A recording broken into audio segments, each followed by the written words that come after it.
الله نزل أحسن الحديث كتابا متشابها مثاني تقشعر منه جلود الذين يخشون ربهم ثم تلين جلودهم وقلوبهم إلى ذكر الله ذلك هدى الله يهدي به من يشاء ومن يضلل الله فما له من هاد. إن الحمد لله نحمده ونستعينه ونستغفره ونعوذ بالله من شرور أنفسنا وسيئات أعمالنا. من يهده الله فلا مضل له ومن يضلل فلا هادي له، وأشهد أن لا إله إلا الله وحده لا شريك له، وأشهد أن محمدًا عبده ورسوله. أما بعد، فإن خير الحديث كتاب الله، وخير الهدي هدي محمد صلى الله عليه وآله وسلم، وشر الأمور محدثاتها، وكل محدثة بدعة، وكل بدعة ضلالة، وكل ضلالة في النار. أعوذ بالله من الشيطان الرجيم. بسم الله الرحمن الرحيم. إنا أعطيناك الكوثر فصل لربك وانحر إن شانئك هو الأبتر. ډیرو قدرمنو مشرانو، کشرانو، ځوانانو، خویندو، میندو، د پیغام ټي وي مینوالو، مستمعینو، مشاهدینو، السلام علیکم ورحمة الله وبرکاته. د نن ورځې د درس موضوع ده صلاة العیدین، د دوه اخترونو لمونځ چې یو دی وړوکی اختر او بل دی لوی اختر. زمونږ او ستاسو په دین کې د مسلمانانو دپاره په کال کې دوه اخترونه دي چې یو ته وړوکی اختر چې هغې ته عید سعید الفطر وایي، او دویم ته عید الاضحی چې هغه ته لوی اختر وایي. او دغه شانته علماء کرام لیکي چې یو دریم اختر هم شته چې هغه ته عید الاسبوع وایي. هر هفته کې د مسلمانانو یو خوشحالي وي چې هغه ته عید الجمعه د جمعې ورځ. او وړوکی اختر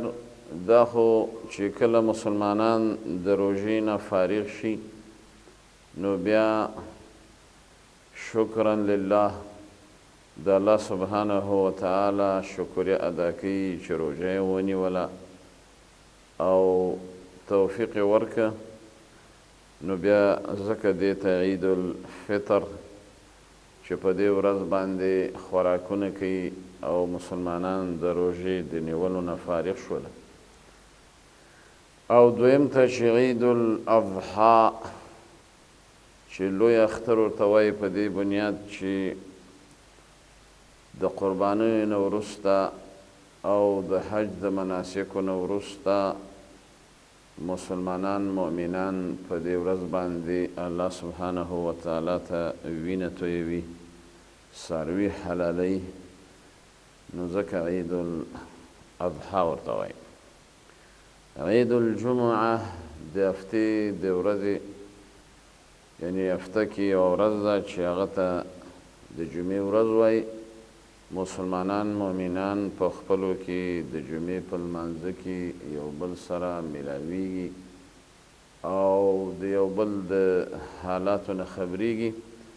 او دا ډیره مبارکه ورځ ده. نو دا هم د مسلمانانو یو قسم ته اختر د اسبوعي هفتوار. پاتې شوه دا خبره چې عید ته په لغت عربي کې اختر ته ولې اختر وایي. د دې وجه د تسمیې د لغت علماو لیکلي دي چې سمی العید عیدا، اختر ته ځکه وایي اختر وایي لأنهم اعتادوه، ځکه چې مسلمانان مؤمنان په دغه ورځ کې عادت شوي په خوشحالۍ سره. بعضې علما وایي چې لأنه يعود كل سنة بفرح وسرور، وایي ځکه اختر ورته وایي عید چې په کال کې دوه کرته دره اعاده کیږي. وړوکی او لوی اختر دا خوشحالي ده، په دې کې اعاده د خوشحالي د مسلمانانو ته. بعضې علما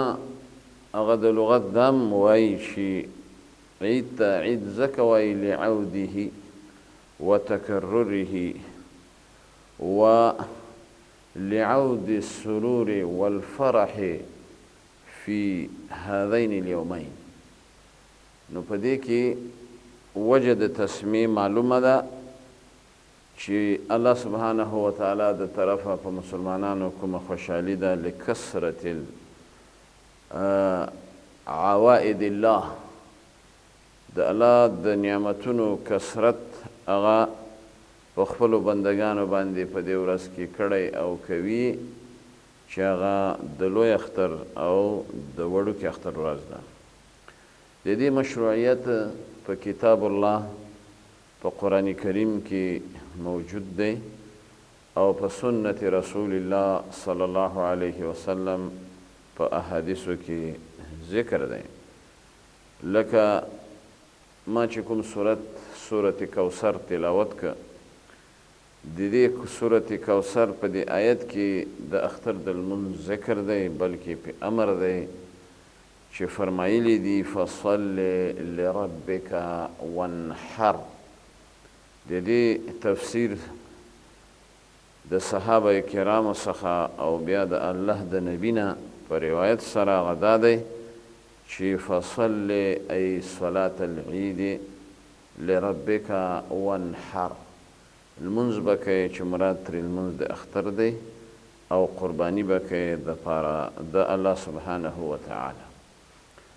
دغه شانته په احادیثو کې راځي، صحیح احادیث دي. عبدالله ابن عباس ترجمان القرآن د رسول الله صلی الله علیه وسلم د تره زوی دی او ډېر په دین باندې پوهېده. د ده په باره کې نبي کریم صلی الله علیه وسلم فرمایلی دي اللهم فقهه فی الدین وعلمه التأویل. یا الله عبدالله ابن عباس ته فقاهت ورکړي په دین کې او فهم و زده کړه د قرآن کریم ورنصیب کړي. نو د ده په روایت کې راځي چې شهدنا، بلکې ځان ته نسبت کې شهدتو العید مع رسول الله صلی الله علیه وسلم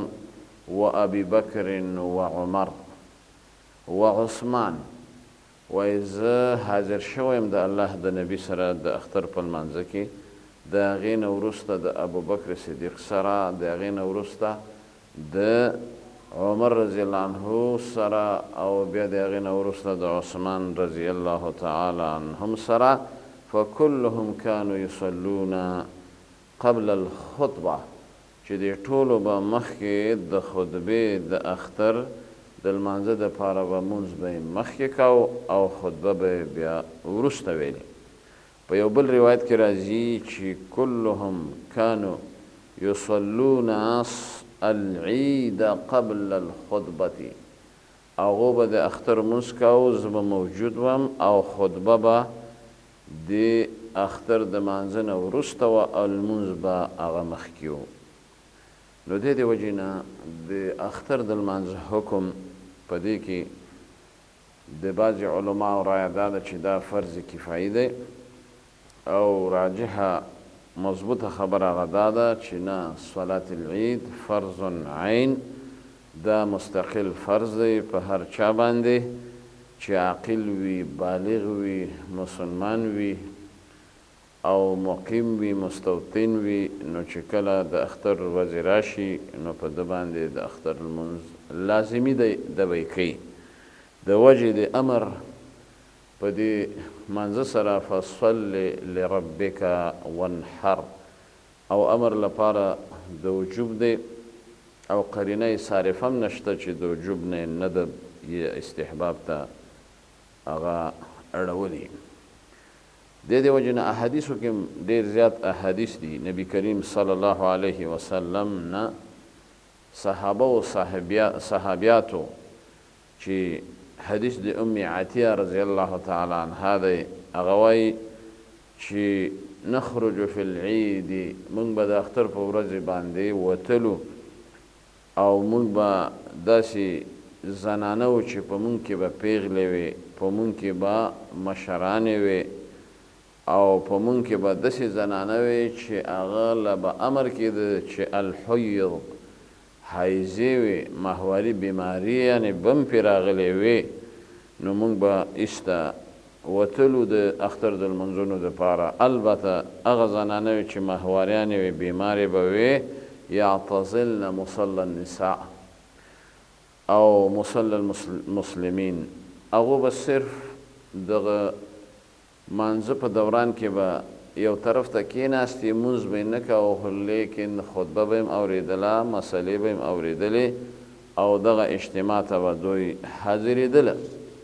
نو دې وجې نه د اختر لمونځ په دې کې شک نشته یوه شعیره ده د شعیره د اسلام او د دې وخت هغه د صلات الضحی کوم ټیم چې دی د سحر او دا مونځ په دغه وخت کې ادا کیږي چې په یو نیزه په اندازه لمر راوچت شوي وي او د دې لمانځه دپاره خپل شروط دي په شان د جمعې د لمانځه چې ماسوا هلته دوه خطبې دي او دلته یوه خطبه ده هلته د جمعې د لمانځه خطبه مخکې ده او په اخترونو کې خطبه هغه وروسته ده او دغه شانته د جمعې د اختر د لمانځونو دپاره آداب دي لکه څنګه چې د جمعې د لمانځه دپاره آدابو یو دغه آدابو نه هغه دا دی چې الغسل یوم الجمعه یوم العید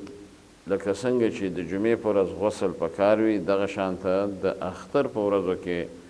چې لوی اختر وړوکی اختر راشي په مسلمان باندې نو دی به په دې ورځ غسل کوي او حدیث دلیل دی پې عبدالله ابن عمر رضی الله تعالی عنهما هغه وایي کان یغتسل یوم الفطر قبل ان یغدو الی المصلی نو صحابه کرام او بیا خپله دغه صحابي هغه حواله ورکوي چې د الله نبي به غسل کاو د وړوکي اختر په ورځ او مخکې د دې نه چې دی هغه عیدګاه ته لاړ شي دویم ادب د آدابو نه هغه دا دی چې یتنظف ویتطیب ویتسوک چې دی به ځان ښه پاک کي او دغه شان به خوشبویي ولګوي او دغه شان به د مسواک استعمال به هم وکړي دریم ادب دا دی چې دې سره سره ښایسته او ښکلې جامې پاکې جامې او که نوي نمي لیکن پاکې سوترې دا به واچوي ځکه عمر رضی الله تعالی عنه په روایت د صحیح مسلم کې راځي هغه لاړ بازار ته نو یو جبه هغه واخیسته او دا جبه هم ډېر ښایسته جبه وه او موږ او تاسو ورته په بعض اصطلاح چپن ورته وایو بالاپوش ورته وایو او دا یې راوړه رسول الله صلی الله علیه وسلم ته ورته ویل یا رسول الله دا جبه مه راوړه د دې دپاره فتتجمل بها للعید والوفود چې د اختر په ورځ د اختر مانځه ته ځې دا به واچې او یو قسم ته به ستا امتیاز وي او معلوموالی وي د نورو عامو خلکو نه او کله چې وفدونه راځي تاله خلک ملاقات ته راځي تاله بیا د الله نبي چې کله هغه جبه ولیده بیا ورته وفرمایي انما هذه لباس من لا خلاق له دا هغه لباس دی د هغه چا دپاره چې هغه په آخرت کې د هغه څه برخه نه نو ساده زندگی او تواضع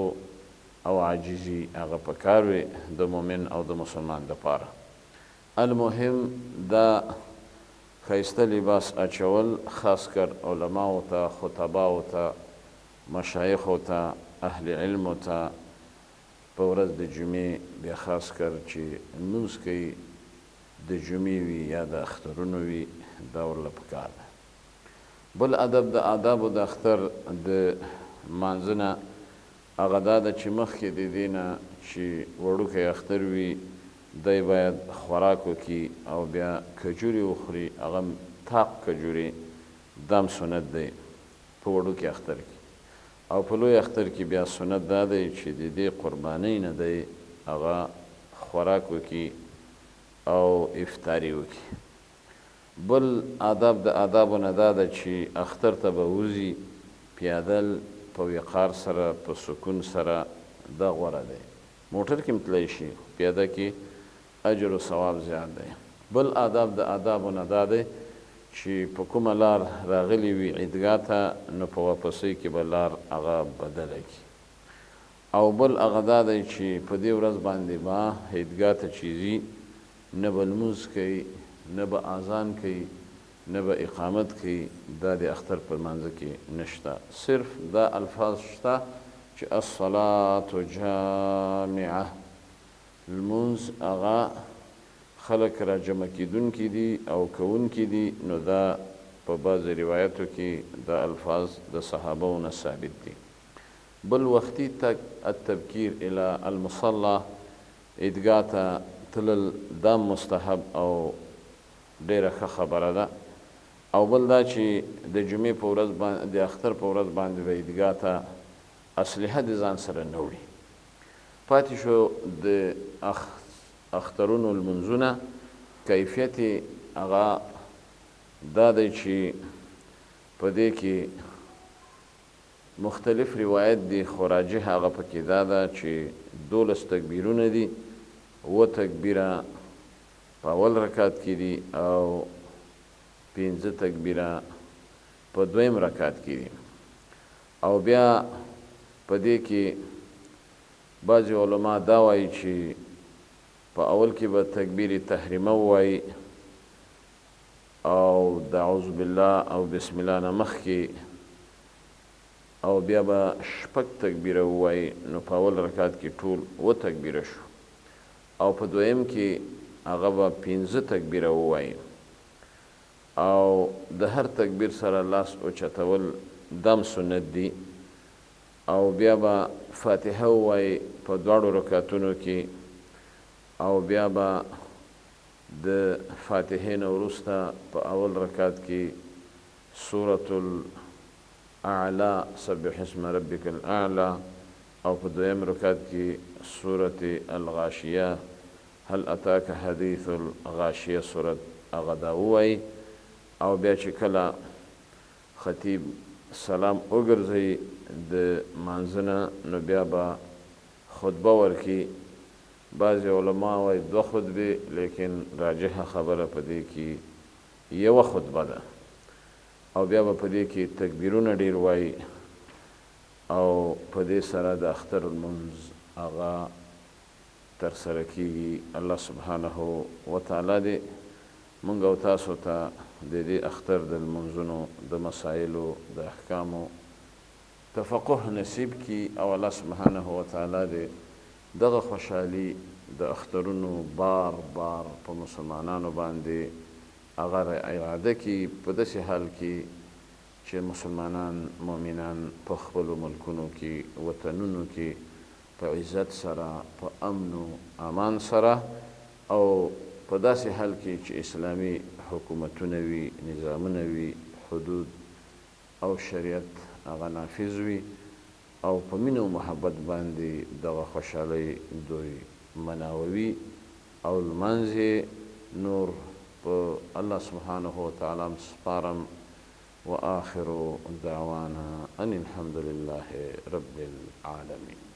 الله نزل أحسن الحديث كتابا متشابها